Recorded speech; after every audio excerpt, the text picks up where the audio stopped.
અને હવે વાત કરવી છે ખંભાતની નગરપાલિકામાં કેવું જબરદસ્ત શાસન ચાલે છે। પૂર્વ પ્રમુખે એની દીકરાની વહુને તો દુકાનો આપી દીધી।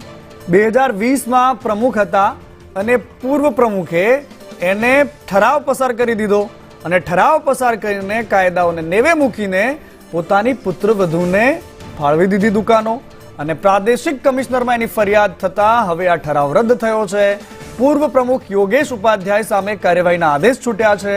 ચીફ ઓફિસર સાથે મળીને આ આખું કારનામું રચ્યું હોવાની વાત સામે આવી છે। પૂર્વ પ્રમુખ અને ચીફ ઓફિસર સામે કાર્યવાહીનો આદેશ છૂટ્યો છે। આ ઠરાવ જ્યારથી થયો છે ત્યારથી વિવાદિત ઠરાવ છે અને 26 દુકાનો કોઈ પણ જાતની કાર્યવાહી કાયદેસરની કર્યા વગર નિયમો નેવે મૂકીને તમામ 26 દુકાનો ફાળવવામાં આવી અને એમાં મસ્ત મોટું કૌભાંડ થયું છે એવું હું નથી કહેતો। વિરોધ પક્ષનો કોઈ આક્ષેપ નથી।